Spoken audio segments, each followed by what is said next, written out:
Hey guys, what's up? It's Crowd9TCG here with my Invoke Mekk-Knight Sky Striker deck profile. I've been testing this build out a lot recently and it's just so consistently good, and it solves the problem of if your opponent makes you go first, you have plays to make, and that's something that the Invoke Mekk-Knight engine lacked a lot going first. So honestly, let's go ahead and just go into the deck and show you guys what it's about.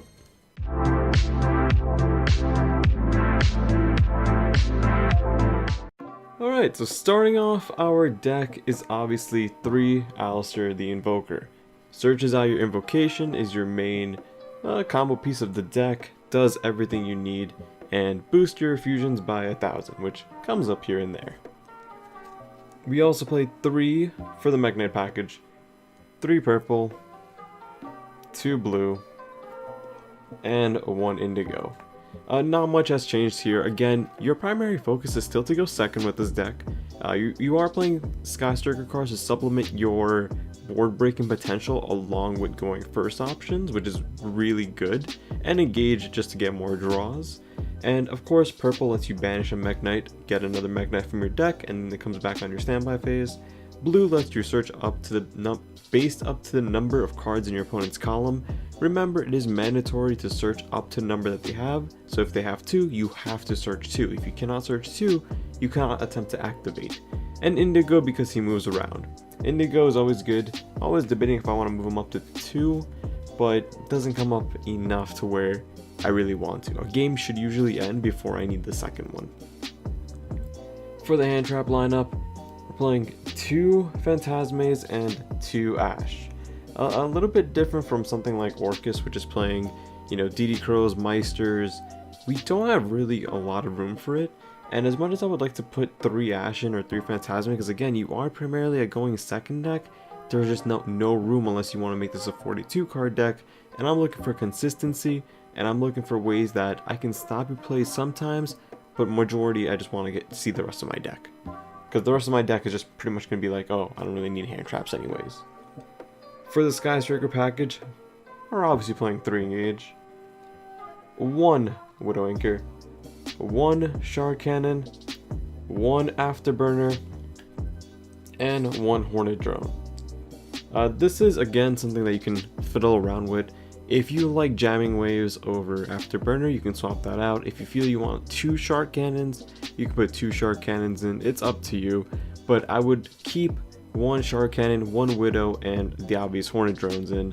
The Afterburner is optional. You can choose to take that out, maybe throw in a 3rd Ash or a 3rd Phantasme, that's up to you. I just feel like this works the best. It lets me break boards where sometimes you need to out a certain monster on board and you can't do that because it might negate Alistair. And by using Afterburners, you're able to basically bait out a negate, which is what this deck is about. To bait everything out so that Alistair can resolve. And Hornet is a 1 card Alistair link. You can revive from your opponent's graveyard, you can steal their monsters, and you can draw like Pot of Greed multiple times. For the fields, we're playing 1 Terraforming obviously, and 3 Meltdowns. You can easily cut 1 Meltdown out if you'd like. You do need spells in the graveyard, so the 1 Terraforming isn't really an option here, you need to play it. I still think 3 is the correct ratio. You need to see Alistair and one of these supplement cards. But you can also play something like Set Rotation and then another field card, something like Mystic Mind perhaps, in case you open up really badly. But that's up to you. I just think this is perfectly fine. I wouldn't personally change that. For the fusion cards, 2 Invocation and 2 Instant Fusions.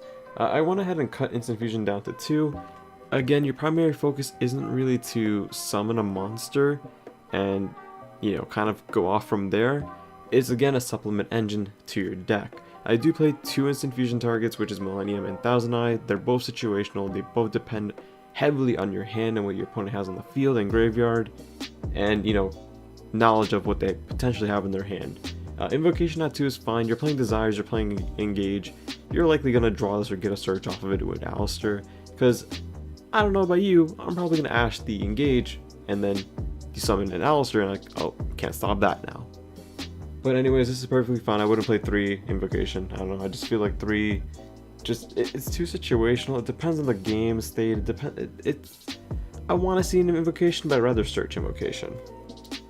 For more board breaking, we're playing 3 mind controls because this card is just so good. It's unfortunate that it's likely to get hit in the TCG and kind of hit a lot of these, I guess like tier 1.5 decks. I could personally consider Invoke a tier 1.5 deck. It's been topping very heavily recently, and you know, it might not be winning events as often as it did, but it has won a lot of events the last couple of regionals. But anyways, either way, mind control, just a great spot removal, great link climbing potential, and that's something this deck does pretty well. It's very easy to make Boral Sword in this deck, and this just further progresses that. We are also playing 2 Pot of Desires. Again, I know I'm probably one of the few people who always correlate desires to the amount of invocations I'm playing. If I'm playing 3 invocations, I'm playing 3 desires. I don't want to play 3 desires, so I'm only playing 2 of that, 2 invocation. I just feel like that's fine for me. If I banish them, that's not my only win con of the deck. It sucks, but hey, I'm probably going to be able to search invocation several different ways. Now, unfortunately, we do have to play Called by the Grave in this deck. You know, if they do ash you at certain points, it sucks. And because you're going second, you kind of want to stop your opponent from activating certain Orcus cards. So if your opponent activates Symbol targeting, you know, Dingirasu, you're able to target Dingirasu Called by the Grave. Congrats, you stop their popping effect or protection effect. And if they activate Gizmek at a crucial time and you activate this, now you banish Gizmek, they lost 8 cards and nothing's happening. And you know, again, stops hand traps. It's good if you're going first, set it, pass, and hit a crucial part of your opponent's combo. We do still need to play safe against certain back row, so we are still playing 2 Cosmic Cyclones. I would not play Twin Twisters. You don't have the room for Twin Twisters. You can't discard for Twin Twisters, and that's really important. So 2 Cosmics. We want to make this a 39 card deck, so we're playing the 1 upstart. You know, just draw. You don't care about your opponent getting life points. You're going to OTK them. And then 2 Infinite Impermanents. Again, very same logic to my Orcus build, and along with the hand traps. I want to see it, but I don't want to always open up with it. I feel like 6 cards for going second is perfectly fine. Keep in mind, we're still playing Mind Control and other cards to just break your opponent's board. You don't really care about stopping their board. This kind of, again, it just depends. Now, for the extra deck, let's go ahead and go through the fusions first. We're playing 2 Makaba. You have plenty of light targets. It's not hard to make him. 2 Purgatrio. I still think if you're playing 1, that's so incorrect. Just even if you're playing a more pure-ish or just Mekk-Knight Invoke build, you have Almirage. You're easily going to go into Purgatrio. You can easily go into a second one. It just makes very little sense to play 1 in my opinion. Just again, you can link climb very easily in this deck, and he helps. And you know, just the piercing effect really helps. And then 1 Caliga. It sucks if your only targets are dark, but he can easily stall out games. Against Orcus, they're kind of just stuck waiting to do something. And if they attempt to attack, you're just like, okay, activate Alistair from hand, boost, protect. So perfectly fine. That is the Invoke lineup. For the instant fusion targets, as I mentioned, I'm playing both Millennium and Thousand Eyes. Very situational. Millennium Eye is your pseudo Call by the Grave interruption. Protects you from Ash, Veiler, Ogre, etc, etc. Also from your opponent activating graveyard effects on your turn. So if your opponent activates Symbol Skeleton, I can just negate and attach something in your graveyard, and that card's effects are negated for the turn. So again, pseudo Call by the Grave. And then Thousand Eyes, we all know what he does. Just take your opponent's monster, attach it as the equip card. Again, I get why people don't want to play Millennium Eye. I just feel it's too good not to play, as much as I hate to say it. I'd probably only cut it out if the meta really takes away hand traps and a lot of graveyard effects. For the links, we're playing 1 Kagari, 1 Shizuku. Similar theory to Orcus. Kagari to recycle your Engage or your Hornet Drone, depends on what your hand's looking like.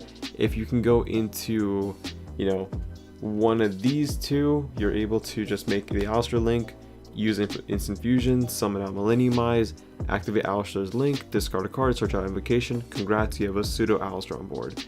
If you already have Alistair on in hand and you feel like you don't really need the link that fast, you can get Kagari, search out Kagari, bring back the Engage, search out Widow Anchor or Shard Cannon just to have in your hand, preferably Widow Anchor, and then normal summon Alistair, do your little play, and then make the Alistair link the same way. It doesn't really matter which way you do it. It leads to the same result essentially. And then Shizuku in case you have a really bad Invoke startup and you just want to have more Sky Striker cards in your hand. That's perfectly fine too. It's your going first option, it's your going second option if you don't have a great hand. You just gotta have that backup. This can also be Hayate if you want to do damage. Again, you are going second, so Hayate and time can be very crucial. That's just up to you. But you can also just remove the Purgatrio or the Millennium Eye, same results. Put in the Hayate, it'll be fine. For the other Link one, we're playing Al Mirage. Again, it's your pseudo Invoke Al Mirage. Just, it's Alistair. You use it with Alistair, that's it. One Alistair, the Invoker of Madness, pretty obvious. It's your Link 2 of the deck. It's your only Link of the deck, wish we had more. And it's really good.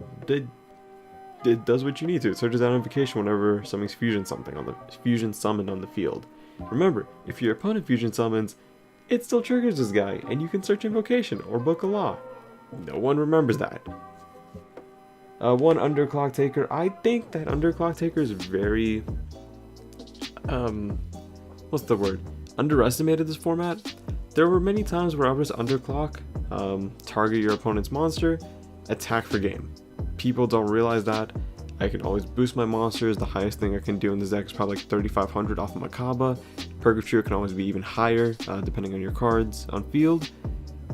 And yeah, just a great card. It's a good Link too. I just don't see why people aren't playing it. It just does so much. It's also great bait, by the way, because if your opponent doesn't negate this and you have game on board another way, you have options. Decode Talker, again, very controversial card that a lot of people don't like, but again, I can use the Alistair Link or Underclock Taker, use their effects, and then make Decode Talker and have more protection on board. It just depends, it's just a personal preference of mine. And the final Link that we're playing is going to be Boral Sword for obvious OTKs.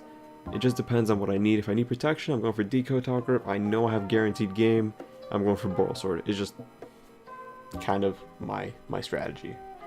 Decode again could be replaced out for Hayate or essentially whatever your preferred Link 3 is. It could be Yet Name Unicorn if you'd like. And then we're also playing one Dingirsu. Not only are we playing it due to Mind Control and Widow Anchor, we're playing it because we can easily make this guy in our deck by using two simple cards.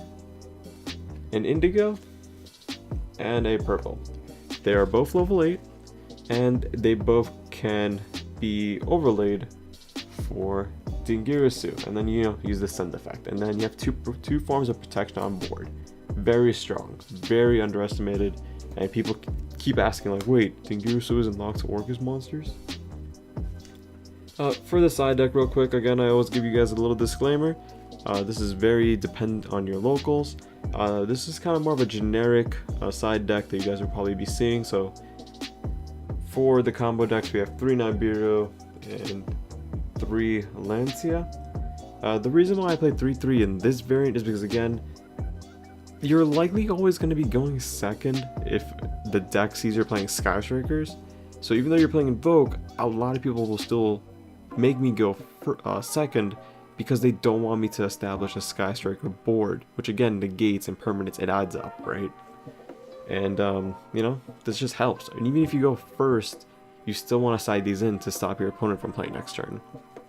But I wouldn't main deck the Nibiru. I just feel like it's not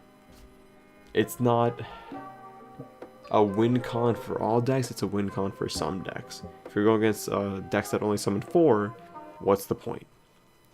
For the back row decks, we play a bit more. We're playing 3 Twin Twister, 3 Red Reboots, and 3 Evenly Matched. The reason I'm playing more back row hate in this variant is because this deck has a harder time playing around back row deck. You don't have any inherent send effects in the deck. You don't have any kind of like ways to pop back row besides the 2 Cosmic Cyclones you have and that's essentially it, that, you know, for what you can do. A lot of this time this deck does play around rivalry, it plays around Gozen, it plays around there can only be one, it does play around floodgates. It's just that you don't want them having too much board advantage, play too many trap cards, and you just want to pop their back row before they start using it. And again, if I'm going against a back row deck like Altergeist, True Drake, or whatever it may be, I'm likely siding all these 9 in. I might take away the Cosmics, put these 9 in, and find a way to make it work. Because again, you want to play, you don't want to be stuck and just waiting to draw one good card. But guys, that's it for my deck list. I hope you guys enjoyed. If you have any questions, comments, or concerns, do let me know down in the comment section below. You know, we're always going to be around with the Invoke, and I think this is a very strong variant right now.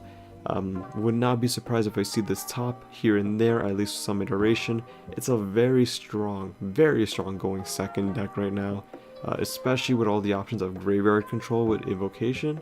And now they have the Sky Striker cards, you can always just change Shark Cannon, Widow Anchor, and just draw off Engage.